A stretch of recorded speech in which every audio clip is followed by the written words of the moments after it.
नमस्कार।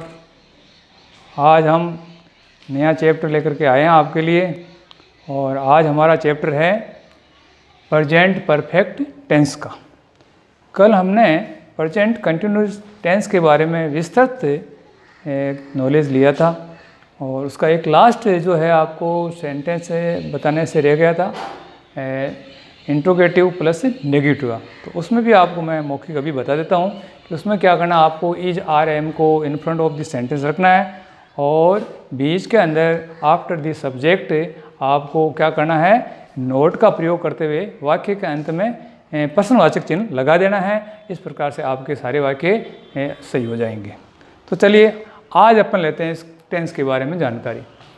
बच्चों ये है टेंस प्रेजेंट परफेक्ट टेंस है, यानी इसमें कोई कार्य है जो हो चुका होता है, यानी कार्य जो भी है वो पूर्ण हो गया है, उसके बारे में चर्चा हो रही है। जैसे कि मैं पढ़ चुका हूँ, मैं लिख चुका हूँ, मैं खा चुका हूँ, मैं जा चुका हूँ, मैं सो चुका हूँ, वह खेल चुका है इत्यादि ऐसे शब्द आते हैं। तो आपको मालूम हो गया होगा इसमें जो हिंदी के वाक्य आ रहे हैं उनके अंत में क्या आ रहा है, चूका है, चूकी है, मैंने पढ़ लिया है, मैंने खा लिया है, मैंने खेल लिया है, तो इत्यादि शब्द भी आते हैं, लिया है, किया है, दिया है इत्यादि।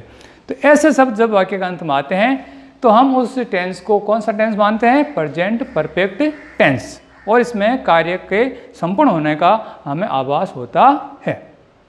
तो ये आपके लिए लिख दिया मैंने पहचान के रूप में, वाक्य के अंत में चूका है, चूकी है, चूके हैं और लिया है, किया है, दिया है इत्यादि शब्द आते हैं। और इसके अंदर क्या होता है, इस टेंस में हम is are am present continuous tense की तरह से ही इसमें हेल्पिंग वर्ब हैज और हैव का प्रयोग करते हैं। यहाँ दो क्रियाएं काम कर रही है, हैज और हैव।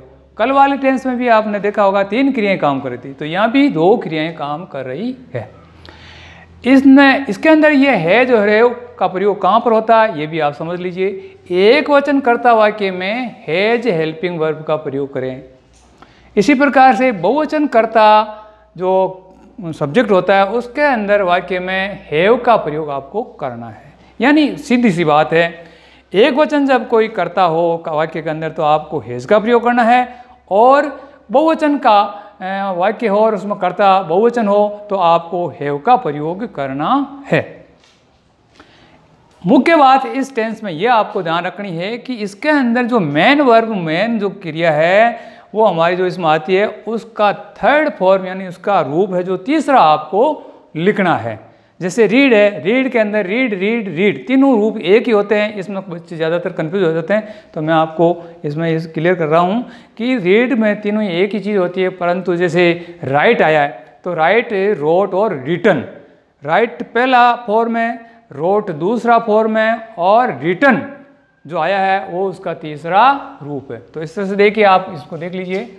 जैसे राइट WRO रोट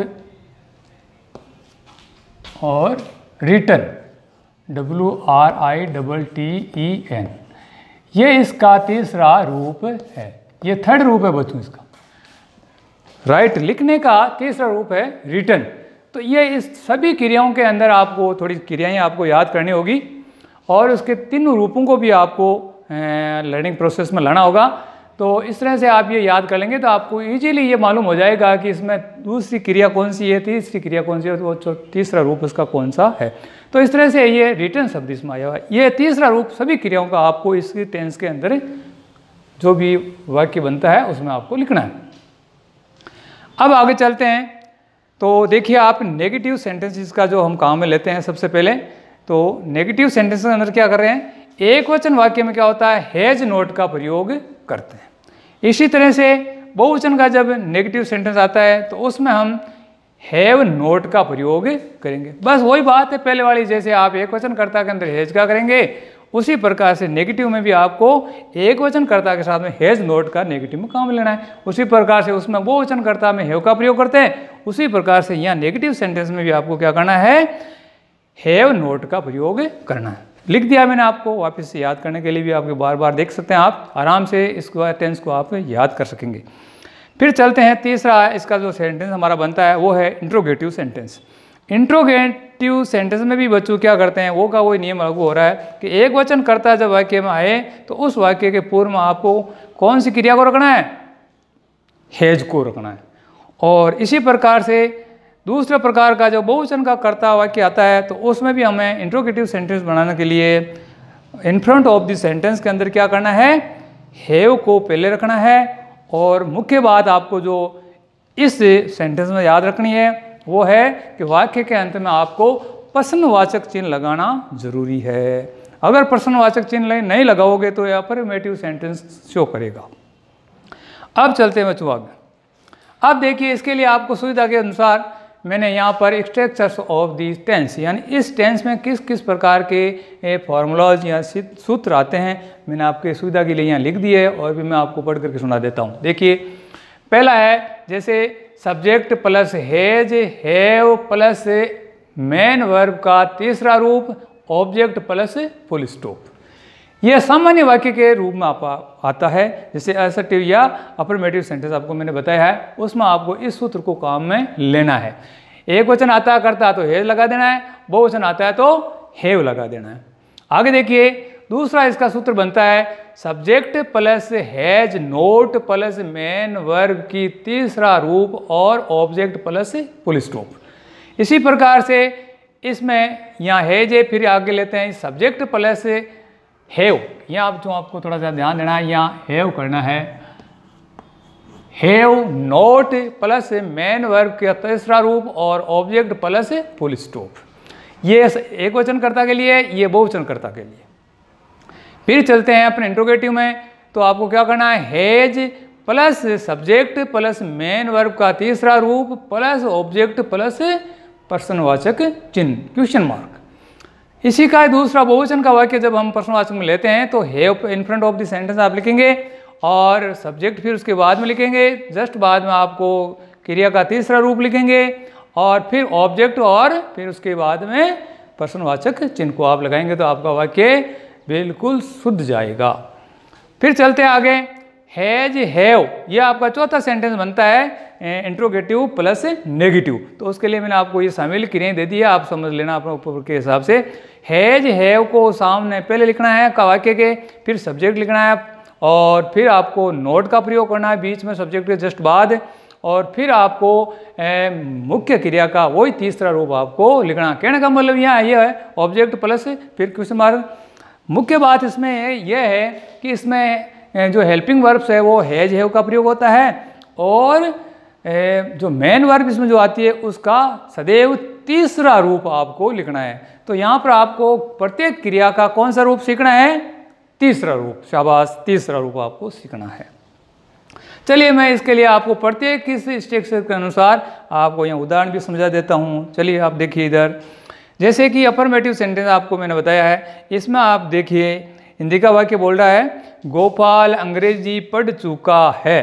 तो यहाँ देखिए आपके पढ़ चुका है, इससे तो ये विदित होता है कि ये वाक्य हमारा प्रेजेंट परफेक्ट टेंस का वाक्य है। अब चलते हैं इसके सब्जेक्ट की ओर। तो ये सब्जेक्ट जब हमारा एक वचन है यहाँ पर गोपाल, तो हम इसको अंग्रेजी में कैसे लिखेंगे, Gopal has read English. Gopal अंग्रेजी पढ़ चुका है।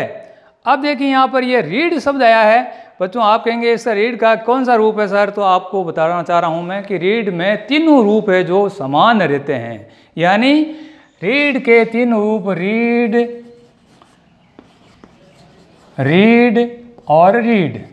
इस तरह से थोड़े बच्चे कंफ्यूज हो जाते हैं कि ये कौन सा रूप है, परंतु आपको ये याद रखना है बच्चों कि इसमें तीनों रूप रीड के सदैव समान रहते हैं, इसलिए देखने में थोड़ा कंफ्यूज होता है कि रीड तो रीड लिखा हुआ है, ऐसा इसमें कोई चेंजेस नहीं है। तो आपको ये ध्यान रखना है कि रीड शब्द है हमेशा ही तीनों क्रियाओं में एक समान रहता है। चलिए आगे देखते हैं। इसी तरह से इसका बहुवचन का रूप देखिए, हम फुटबॉल खेल चुके हैं। तो यहाँ पर भी पहचान के रूप में आ चुका आपका ये शब्द, और इसके बाद में हम देखेंगे इधर, तो ये इधर बहुवचन आपका है कहता हम। तो वी हैव प्लेड फुटबॉल, हम क्या खेल चुके हैं, हम फुटबॉल खेल चुके हैं। तो यहाँ देखिए बच्चों क्रिया है हमारा मेन क्रिया प्ले, तो प्ले का तीसरा रूप हो गया प्लेड, प्लेड, प्लेड, यानी प्लेड शब्द है जो इसका तीसरा रूप आ गया है। चलिए आगे देखते हैं। और मैं गृह कार्य कर चुका हूँ, आई मान लो सब्जेक्ट आ जाता तो आई को इस टेंस के अंदर आपको बहुवचन मान करके ही चलना है। और आई आए उसके साथ में आपको हैव का प्रयोग करना है। तो देखिए यहाँ पर यह वाक्य आपके लिए सुविधा के लिए बता दिया मैंने। तो आई हैव डन होमवर्क, मैंने अपना काम कर लिया है। मैं कार्य कर चुका हूँ या मैंने अपना काम कर लिया है, इसका दोनों का एक ही अर्थ होता है, कर लिया है यानी हो चुका काम। तो मैंने अपना काम कर लिया है या मैं ये कर चुका हूँ। तो इसका अंग्रेजी बनेगा आई हैव डन। डू का तीसरा रूप है डू, डिड और डन। डू, डिड और डन। देखिए इधर ये डन शब्द है, इसका थर्ड रूप है, ये सेकंड रूप है, और डू इसका फर्स्ट रूप है। तो यहाँ पर डन शब्द है जो थर्ड रूप आपके सामने लिख दिया है। होमवर्क आपका हो गया क्लियर। इस तरह से ये वाक्य कंप्लीट हुए। अब चलते हैं इसके आगे, आपको समझाने के लिए दूसरी बात और लेते हैं।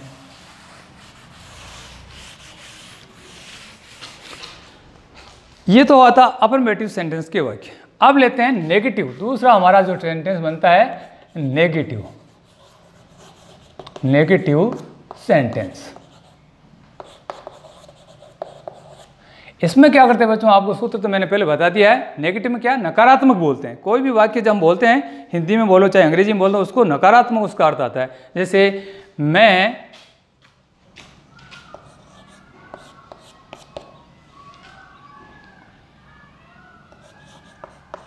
चाय, या मैंने लिख लीजिए आप, मैंने चाय नहीं पिया है। तो इसमें नहीं का शब्द है नकारात्मक, तो इसका अंग्रेजी क्या बोलेगा, आई हैव नॉट टेक का तीसरा होगा टेकन, TAKE टेकन टी। ये आपका वाक्य। इसको पिया का टेकन भी हो सकता है और ड्रंक भी हो सकता है। तो ये टेकन से भाषा इसमें थोड़ी सी शुद्ध होती है। तो I have not taken T. इसी तरह से इसका दूसरा एक वचन में ले तो देखो, वह है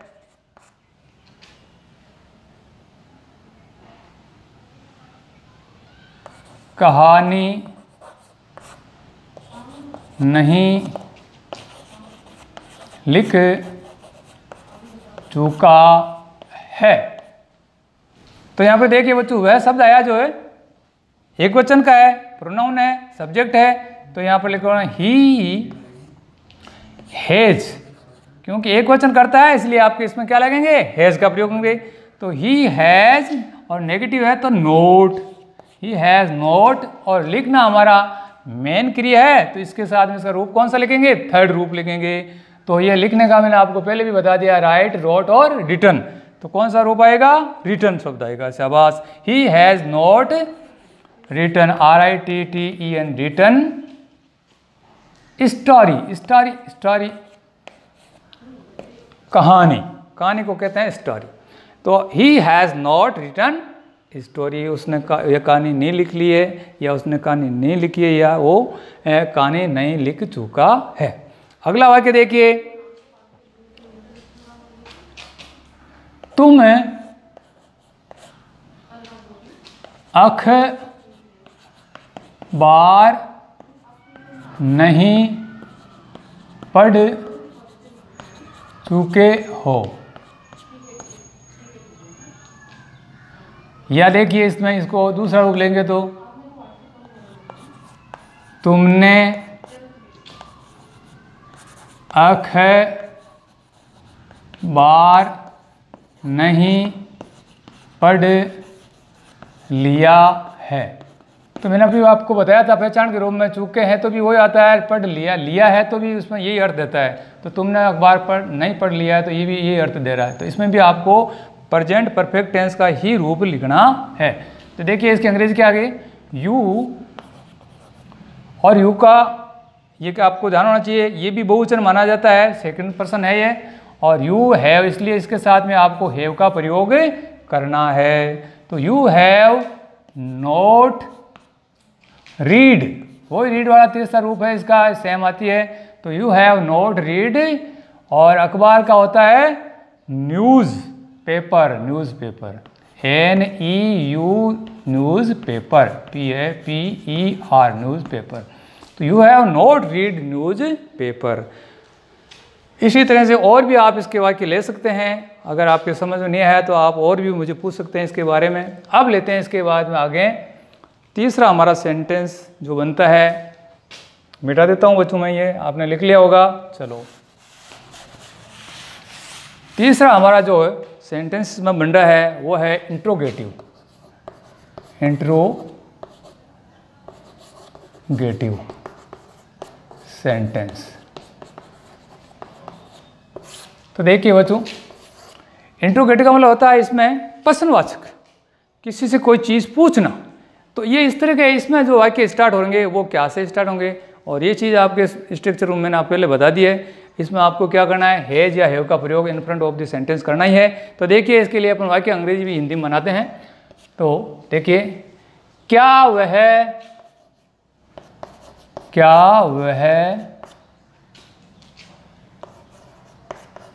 खेल चुका है। उसी वाक्य को मैं आपके सामने लिख रहा हूँ, यहाँ प्रश्नवाचक चिन्ह। तो देखिए इसका ये बात है, वो करता है एक क्वेश्चन इसमें आ रहा है, तो यहाँ पर लिखना है has he played. Has he played, देखो हो गया आपका वाक्य पूरा। क्या वह खेल चुका है, तो हैज ही प्लेड। दूसरा वाक्य देखिए, क्या तुम अंग्रेजी पढ़ चुके हो। तो इसका अंग्रेजी होगा तुम। इसमें देखना आपको कर्ता सब्जेक्ट है जो बहुवचन है, इसलिए इसमें लिखना आपको हैव यू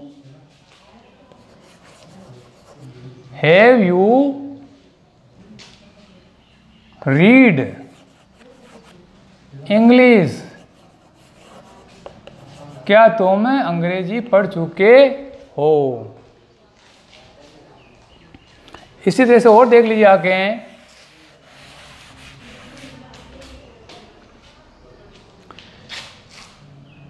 क्या मैं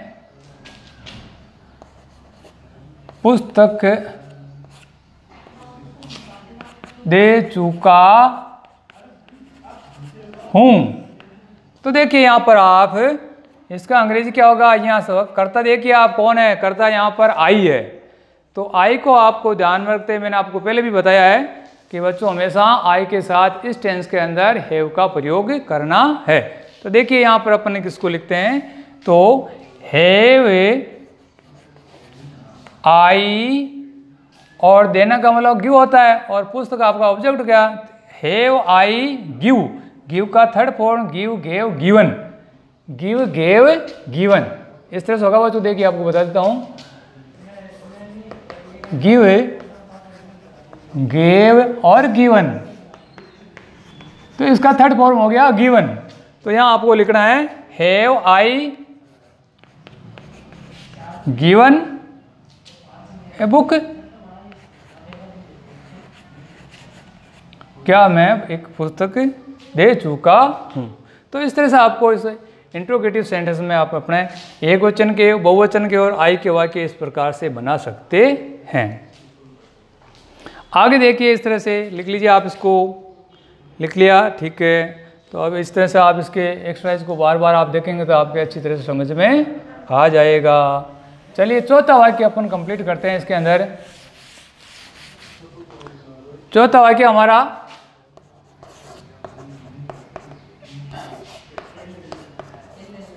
इंट्रोगेटिव प्लस नेगेटिव सेंटेंस।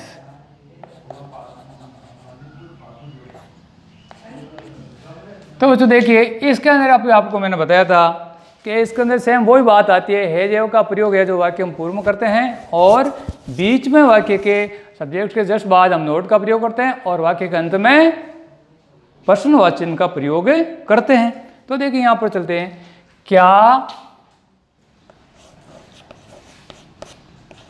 वह पुस्तक नहीं पढ़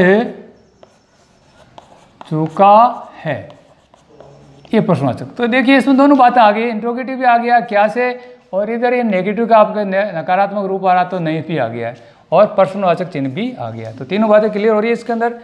तो अब इसका हम अंग्रेजी बनाएंगे तो क्या होगा, देखिए यहाँ सब्जेक्ट को आपको देखना है सबसे पहले। सब्जेक्ट कौन बोल रहा है, यहाँ पर एक वचन बोल रहा है, तो इस तरह से देखिए इसका हमारा अंग्रेजी होगा has he not read a book, और ये आपका आ गया प्रश्नवाचक चिन्ह। इसी तरह से आगे देख लीजिए दूसरा वाक्य बहुवचन का, क्या हम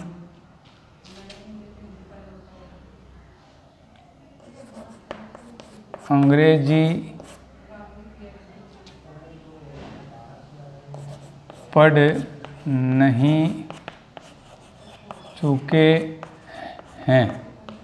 तो इसको क्या करना है, यहाँ कर्ता आपका बहुवचन है तो यहाँ पर आपको हैव का प्रयोग करना है, और हैव में भी आपको मैंने बताया था कल कि बच्चों इसमें जो पहला जो लेटर है आपको कैपिटल लिखना है, और देखो आपके सामने ये कैपिटल मैंने लिखा है। तो आपको विशेष ध्यान रखना, जैसे आप पेन डाउन करते हैं राइट डाउन के लिए, उसी समय आपको सबसे पहले ये कैपिटल लेटर आपको लिखना है। तो हैव वी पढ़ना का वही, have we not read English,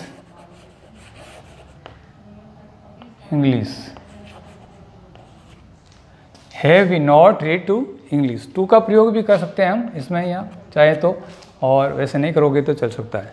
तो have we not read to English, क्या हमने अंग्रेजी नहीं पढ़ लिया है, या क्या हम अंग्रेजी पढ़ नहीं चुके हैं, तो इसका सेम ही अर्थ देता है।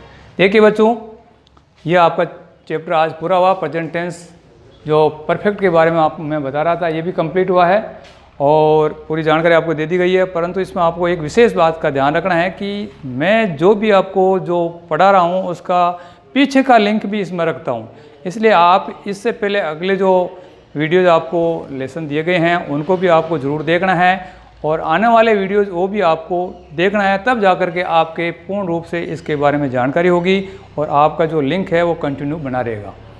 धन्यवाद।